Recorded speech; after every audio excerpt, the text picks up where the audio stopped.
Dan is going to just let me get this party going. So, welcome, welcome, welcome. My name is Tony Harris Taylor. I am the franchise owner of Network in Action. I run a virtual group, uh, and we meet on a monthly basis. And I live in Houston, Texas, but my network and my group, they meet all over the country. So, welcome. I have the privilege of introducing you to Star Bobatoon, who has been a member of Network in Action. I've been a franchisee for 6 years. At least 3 of those 6 years, she has been a member. And I love, love, love Star. So, Star Bobatoon has over 30 years of experience as a performer on stage and screen, as an attorney, and as an award winning keynote speaker, top performing trainer, and workshop facilitator.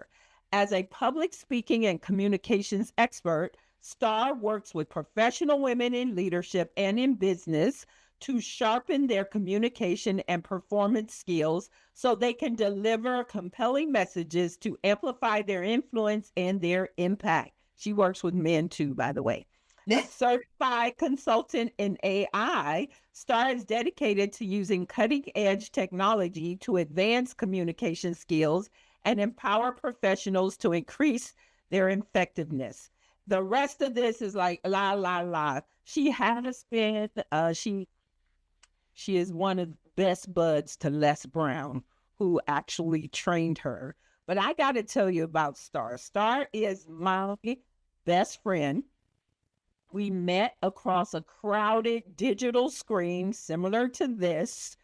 We started our relationship on virtual networking, and then we met in person and have been attached at the hip since 2013. So she's more than just a Network in Action member. She is my sister and client. I want to welcome to the stage my friend, my girl, Star Bobatoon. What?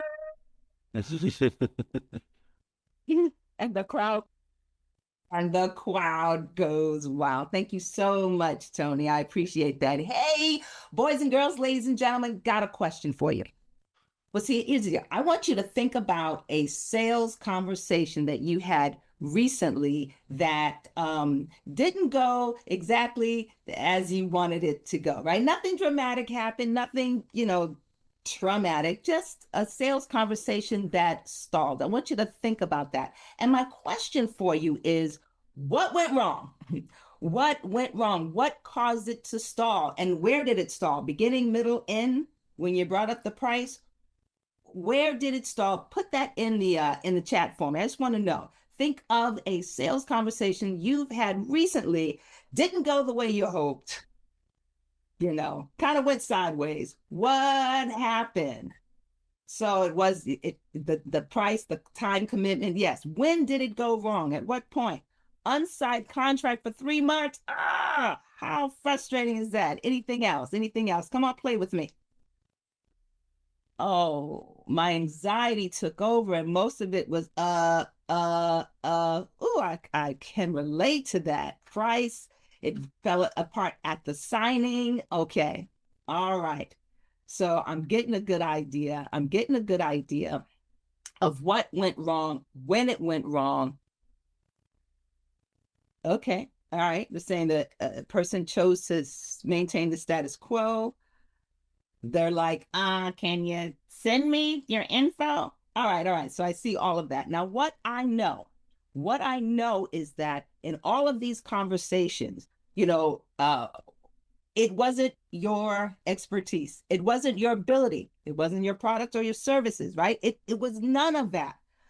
But I've had these conversations too, and it's because something was missing from the conversation.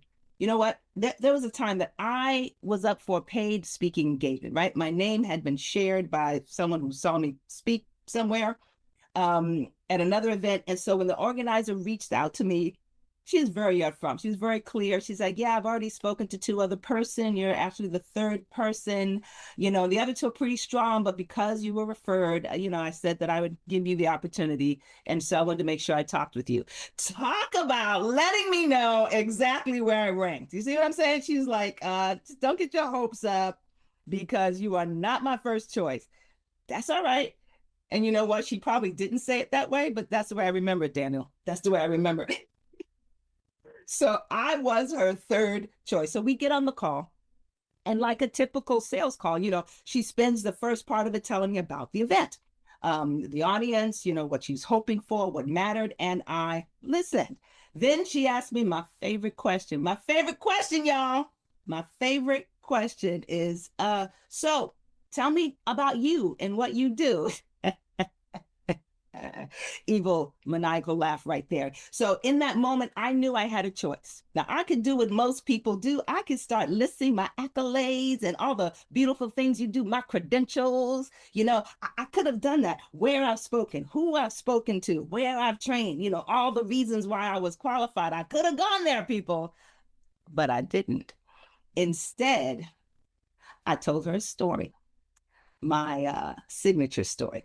So I talked about starting out my life, my childhood in the spotlight. I was an actress at the very young stage. I talked about stepping away from that to keep the peace in my family, to make other people comfortable. And later in my life, I found myself in a place where on the outside, everything looked beautiful. But on the inside, something wasn't right. And I'm asking you, NIA, have you ever been in a situation where nothing is wrong? And I mean, nothing is wrong, but something's not right. If you've ever been there, put a me in the chat. I just want to know if you've ever been there. Nothing's wrong. Things are good. You have so much to be grateful for. But baby, something's not right. So I talked about that. And I talked about the fact that my life completely fell apart. I mean, my job went away, my father died, my marriage fell apart. And that took me in a place of, depression. I went spiraling.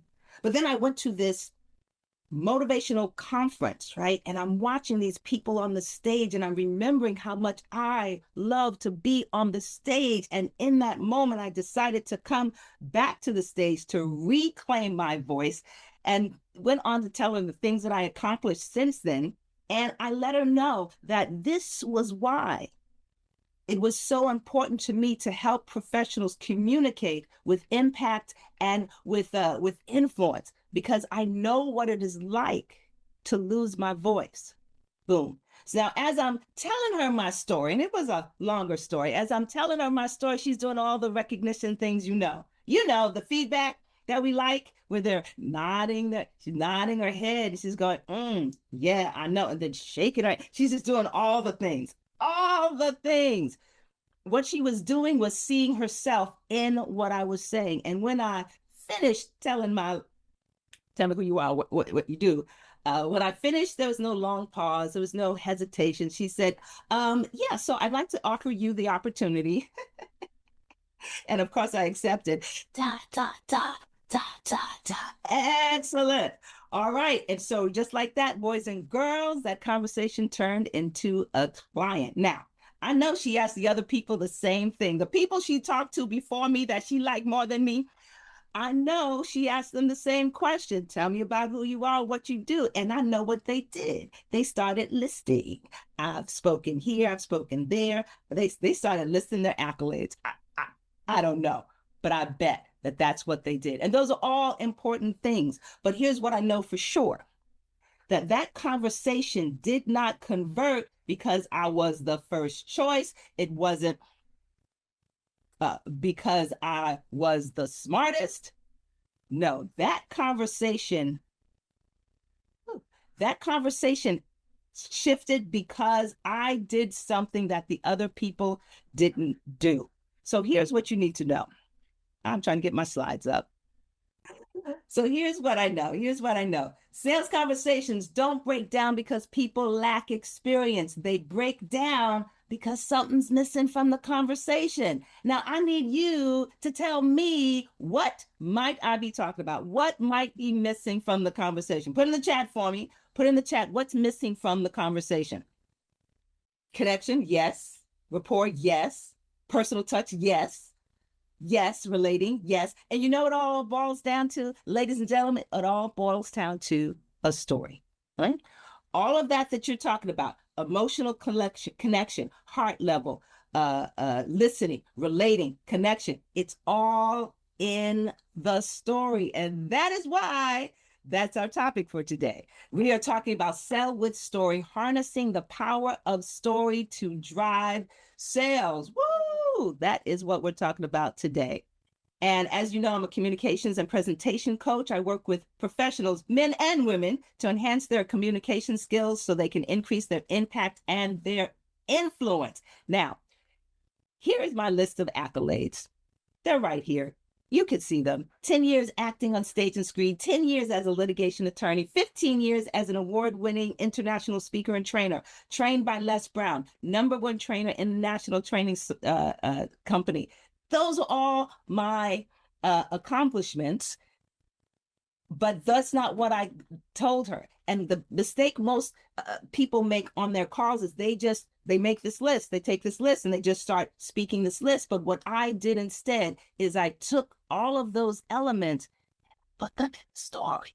I put them all in a story. So I wasn't just reciting a list of accolades, right? I was getting her to feel the story, right? And that's what I'm talking about today. Conversations that convert. Now, here's what we're not going to talk about.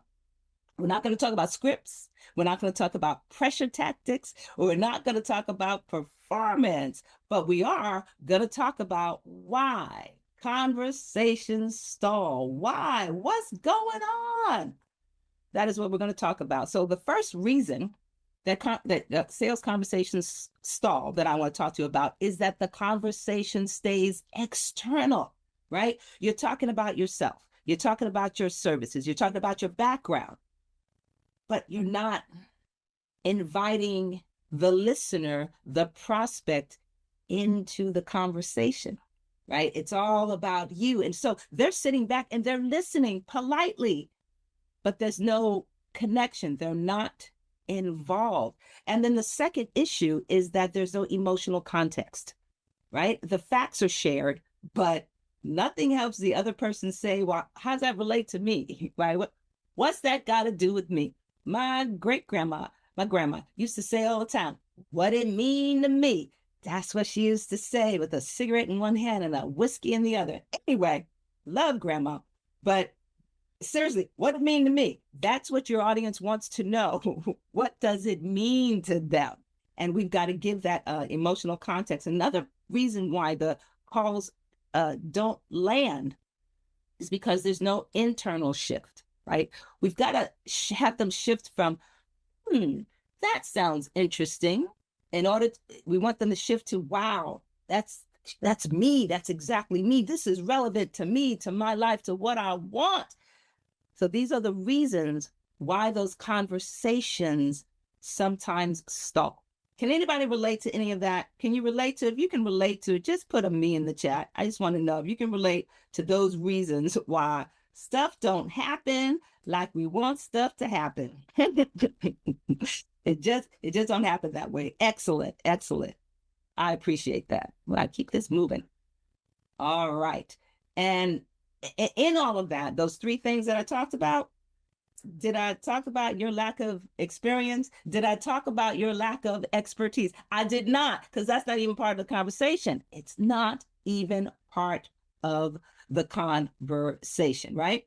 But this is why the conversations need story, right? Not for entertainment, but to create context, connection, and meaning. It is a story that moves the conversation from outside in, right? Helps the people see the problem.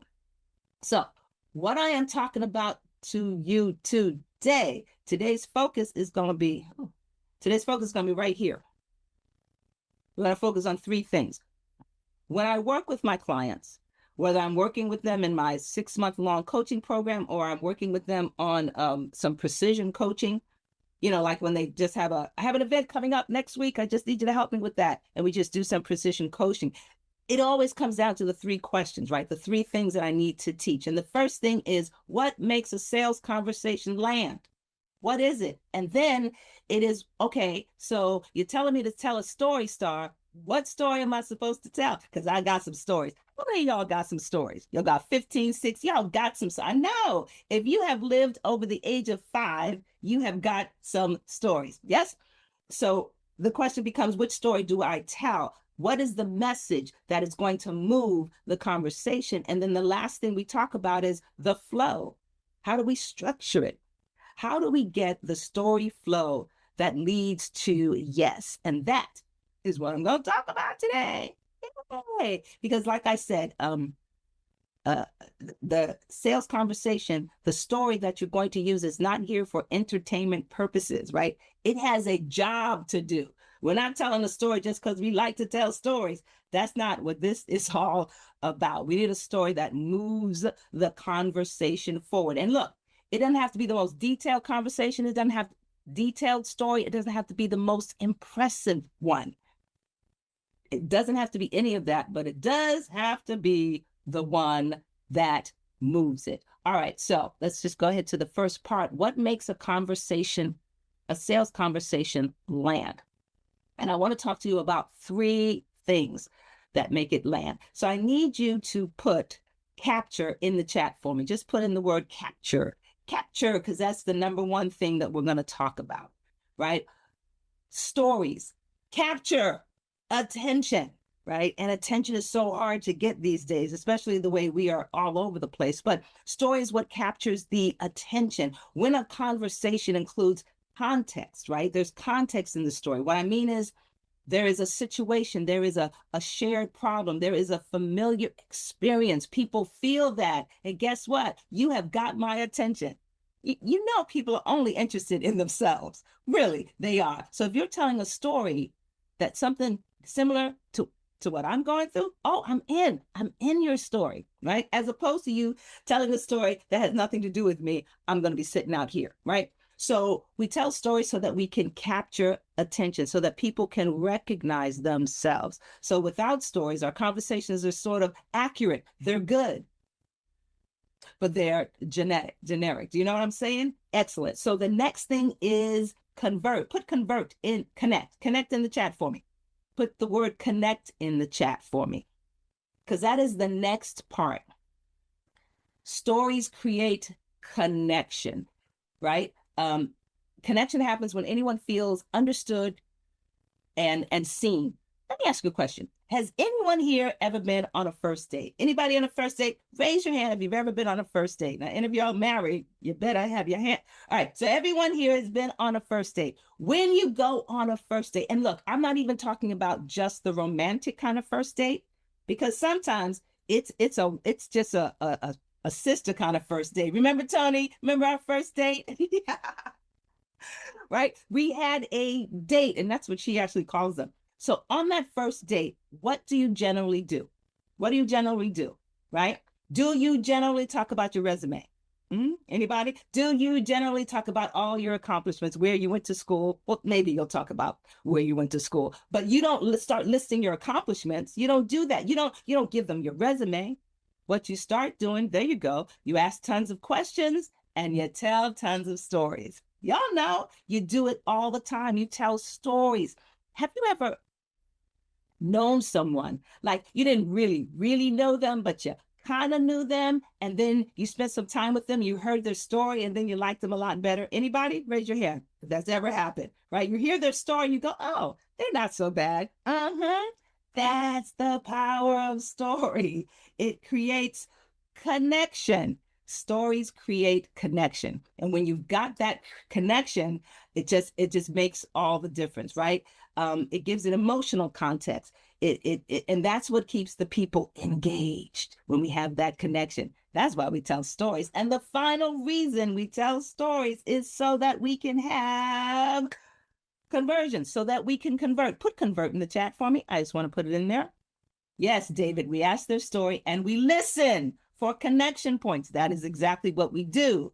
So the last part is the conversion, convert. We tell stories because they help us convert. They move the sales conversation forward, right?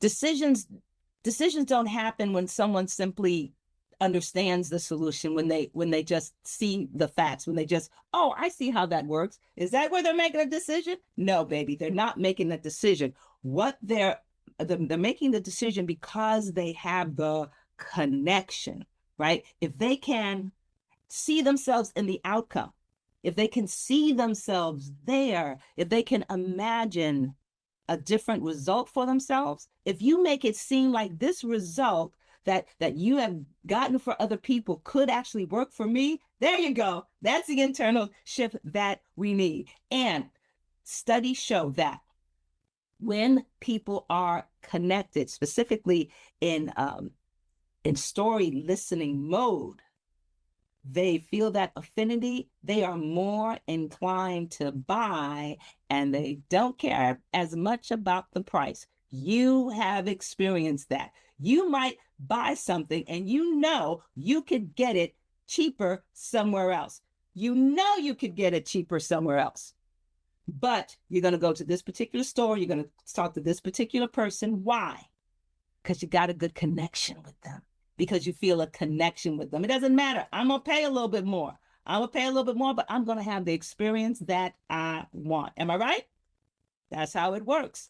That's exactly how it works. Excellent. So that is why we tell stories, because stories move the conversation from explanation to experience. And that is what people buy. I'm telling you, that is what the people buy.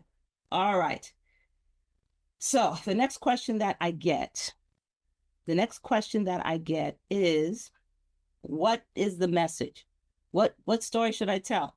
Which one? Like I said, y'all got lots of stories. You've lived some lives. You have some story. So you might be asking, what is the story I'm supposed to tell? Mary, you were asking that question. What about you, Valerie? Is that what you're thinking? What story? I got lots of stories. Mary Sue, I know you got some stories, right? And you, Kenneth, I can just look at your face in your picture and tell that you got lots of stories. And so we need to know what story to sell. Like I said, it's not the most detailed story or the most impressive, the most dramatic. You know what it is? It is the question or the story that feels relevant. That's it. Is it relevant? Does it apply to me? It could sound as interesting as possible, but does it apply to me? Is it relevant to who I am and where I'm going?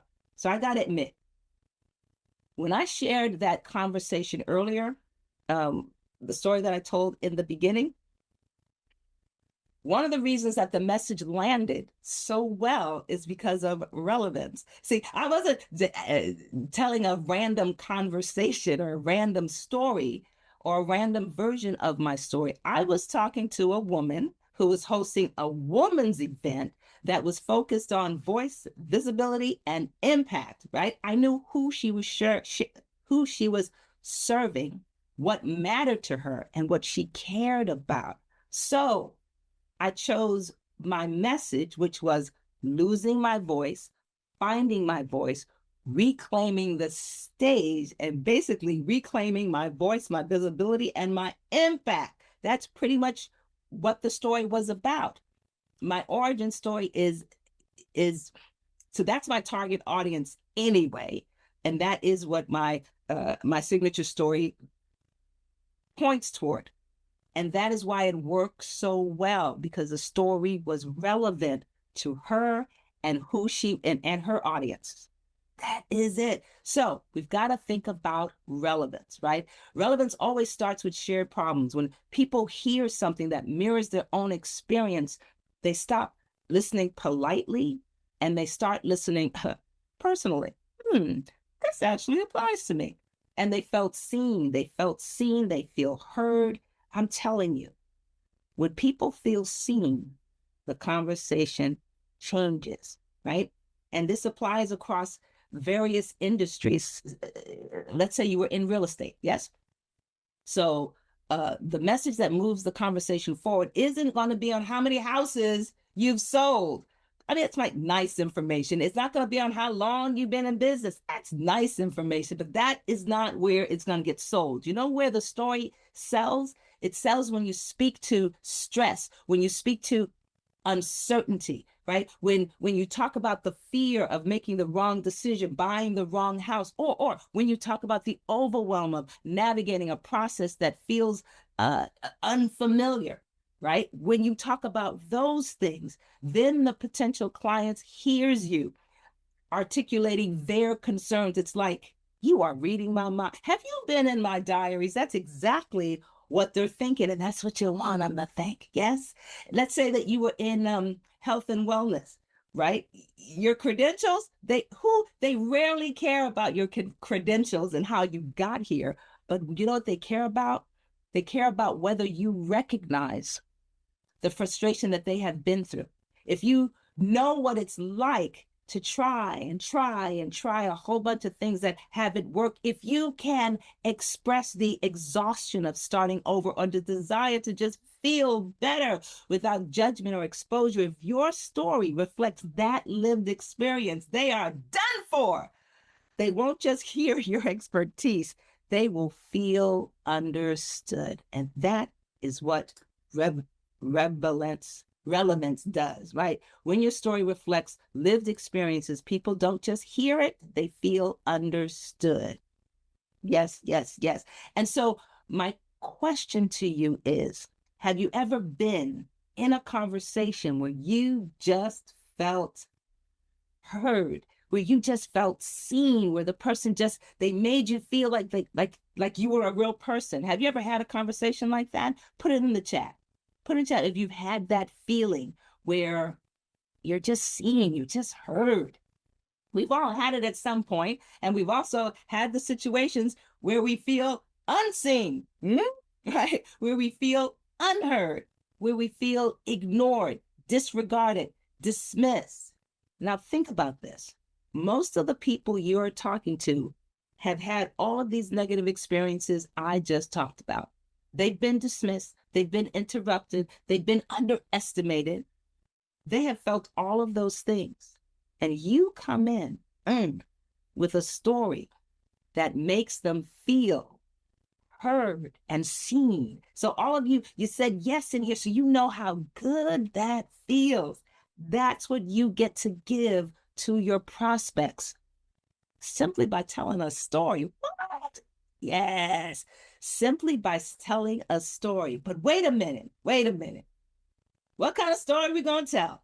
Because sometimes stories can get away from us. Has anyone ever had a person to tell them a story that goes left, right, and sideways? I mean, the story starts over here, it goes back here, and just when you think it's over, it kind of squirrels its way back to the beginning because they got to tell you what Aunt Mildred was wearing and the price of tea of China. Can anybody relate to that? Can anybody relate to that? Have you heard stories like that? Okay, just nod your head. Just give me a nod. Give me a nod. I could see you nodding. I could see you nodding. Yes, we have all heard stories like that. Craziness, right? And so it's not, David says too many times, my daughter can't tell a story to save her life. I'm telling you, my daughter, she says, Mommy, I was in the park and there was a bee.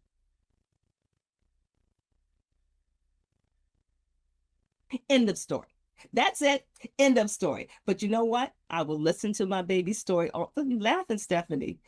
I know, it's hilarious. And I will listen to those ridiculous stories all day long because she is my baby. But your prospects, they don't love you like that. I'm just saying.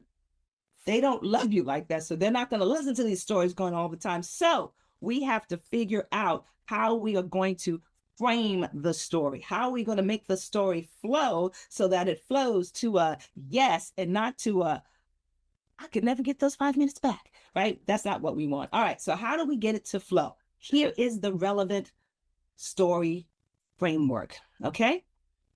Here we go.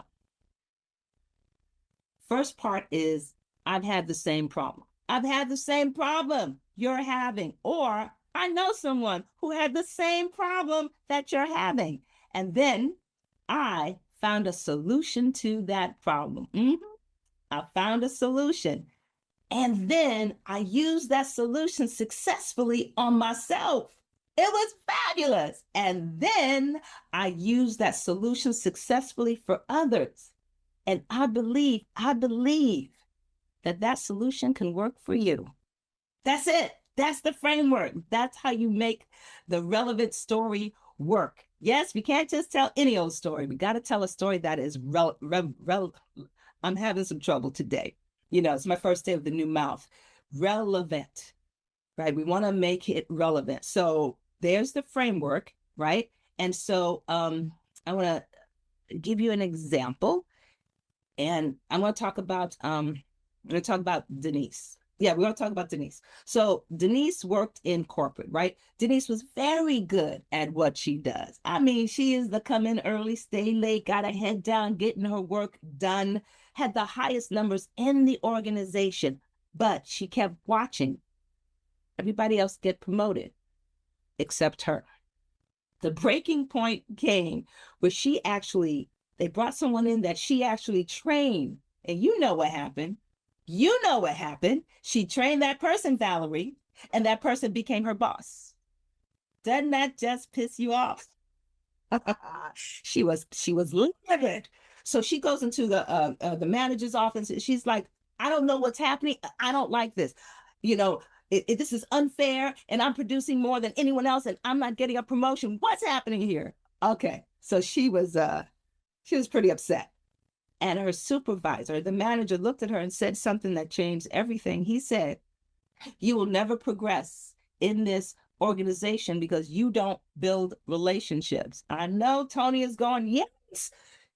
Now, that made her even more upset. It made her even more, what do you mean she doesn't build relationships? She was doing everything she had been taught to do. Work hard, keep your head down, and you'll be recognized. But she couldn't shake it. So she started looking around. She started looking, and she noticed that the people who did get promoted were the ones who were building relationships. They were going to lunch. They were having conversations. And so she thought, all right, maybe this is it, and I'll give it a try. She moved to another company, and this time she made building relationships just as important as doing a good job.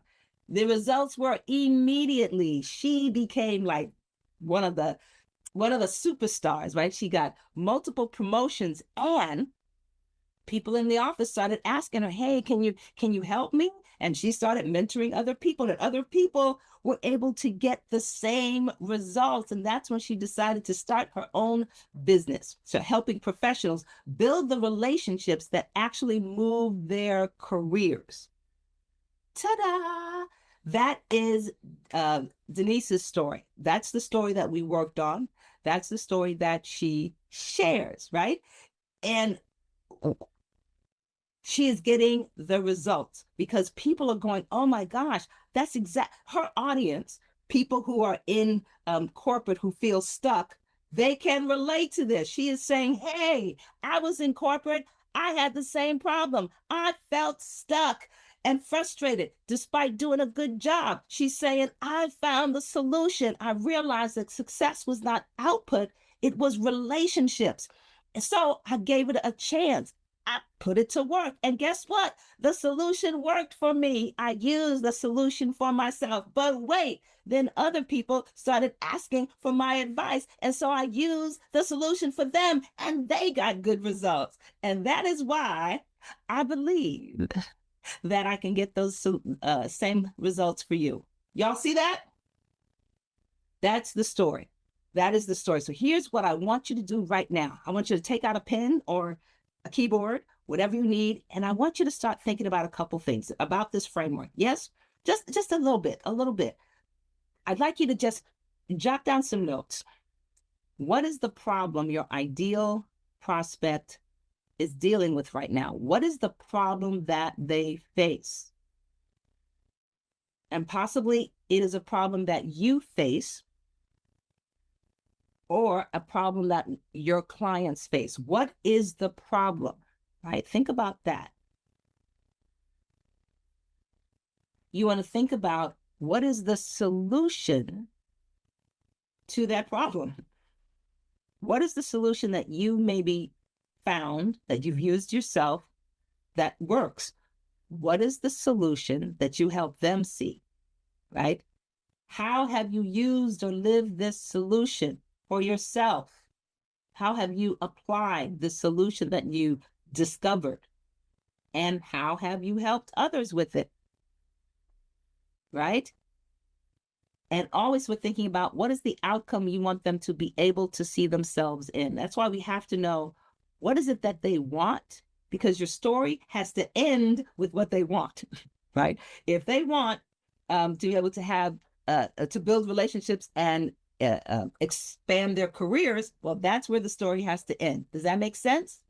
All right, I'm going to give you a few minutes. I'm going to give you 3 minutes. I'm going to give you 3 minutes to give that some thought. I'm not going to sing. I will spare you that.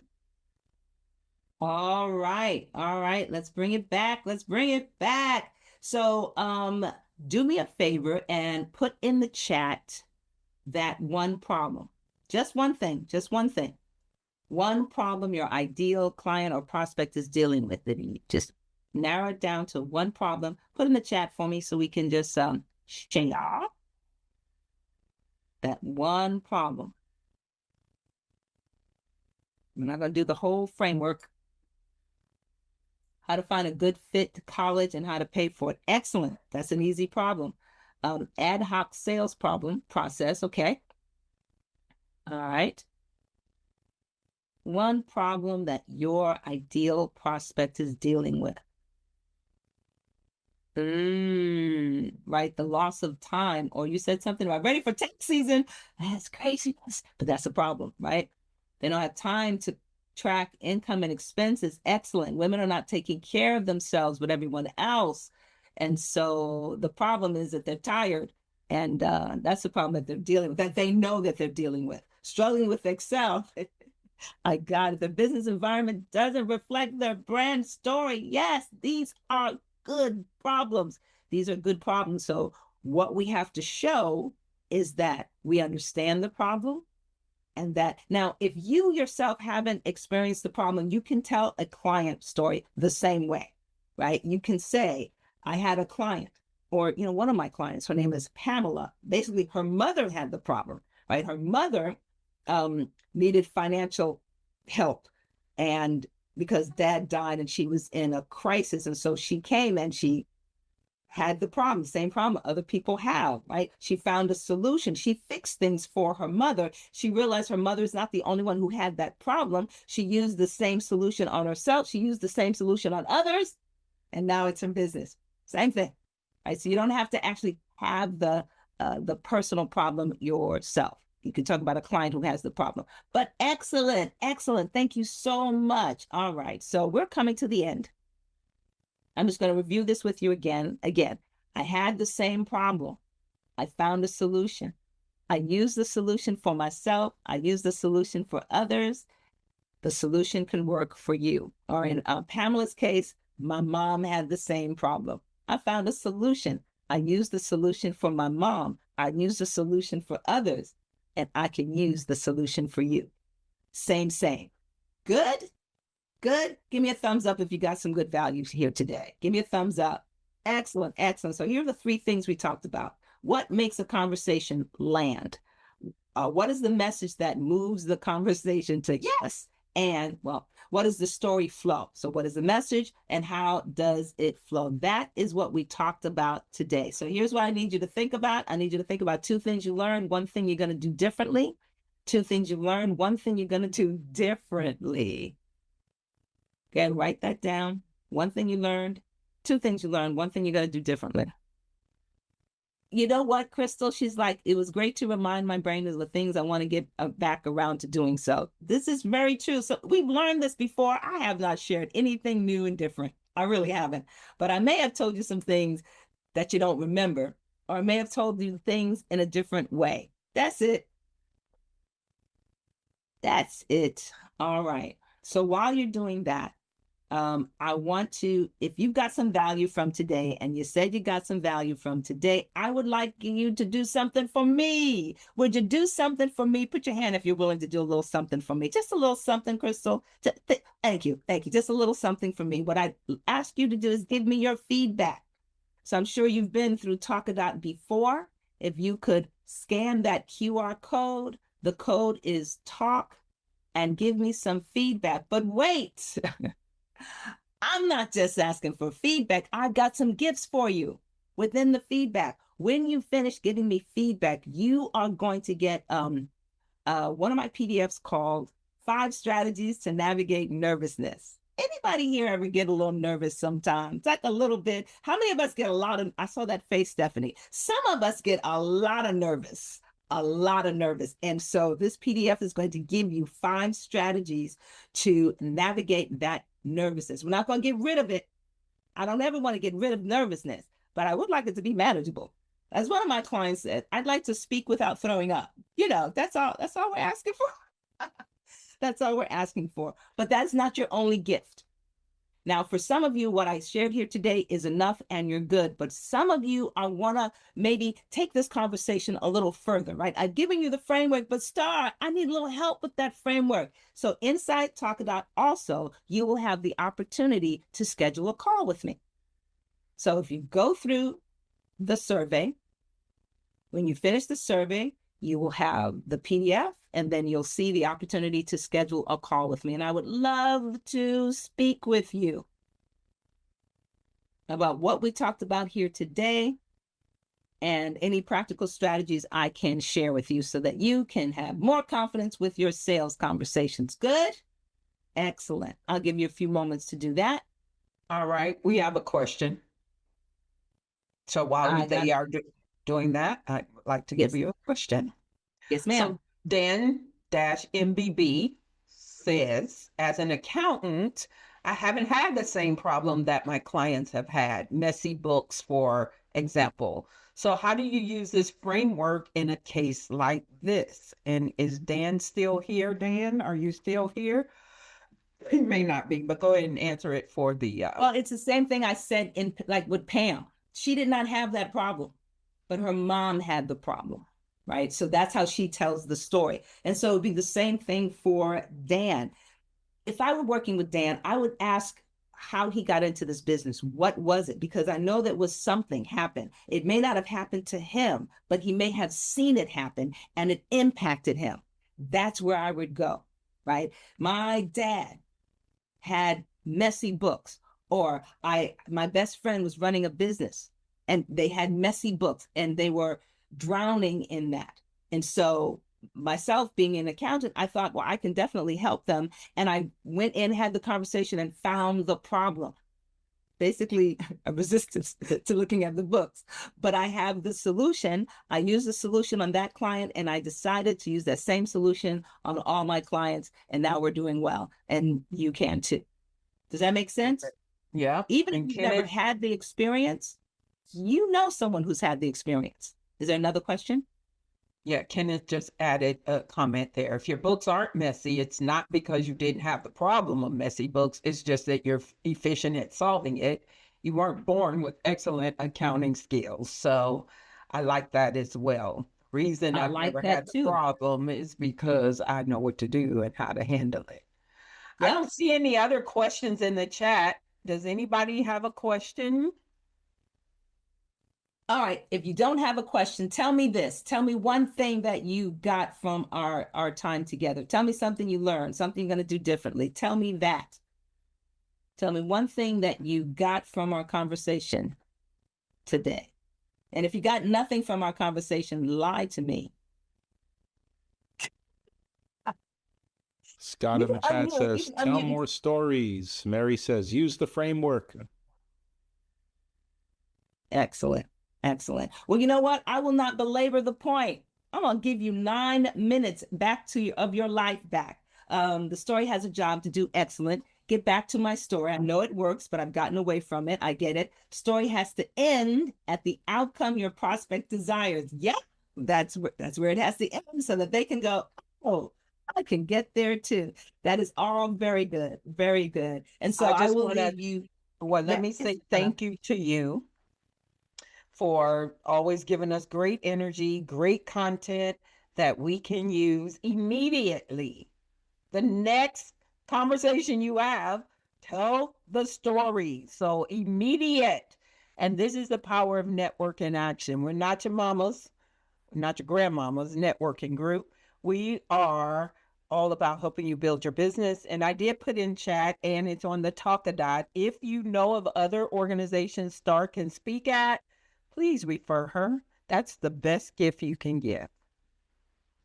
That is the best gift you can give. Thank you so much, sister. I appreciate this. And I was leaving you with this, So when my daughter was 3 years old and it was bath time, and the tub is all ready. I got the blue duck and the yellow duck because I'm not chasing ducks this time, right? Okay. So I got my ducks. I got a little ducky tower. I got everything ready for my baby. She is ready to go, except she's agitated, right? My little girl, 3 years old, she's agitated. So I get down on one knee and I pull her in close and I said, "What the matter with mama, baby?"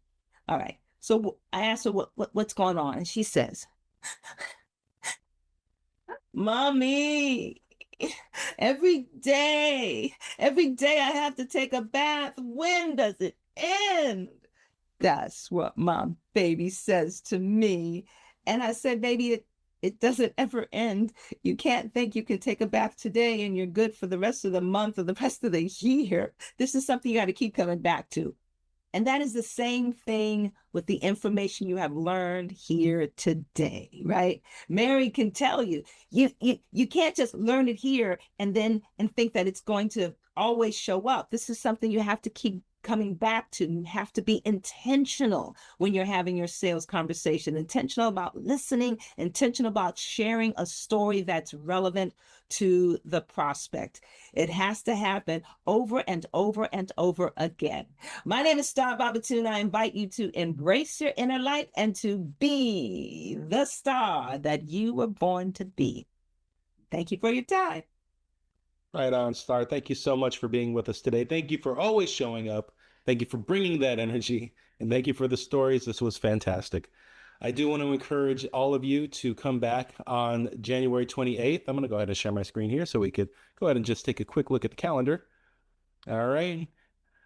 Thank you once again to the beautiful Star. And next week, Wednesday, the 28th, we're going to have Warren Furr. His subject, how to kick the shit out of 2026. So definitely come back and check us out for our focus forum. And in February, come back on the first Wednesday of the month for our Network with the Nations. Followed by the third Wednesday of the month, we're going to have February 18th, Bellany DeShong, The Sales Mindset, and Michelle Meir Feast and Alfred White. Chances are that you're leaving money on the table on February 25th, 2026. Be here for that. Thank you all for showing up. And yes, we look forward to having you again. Have a great one.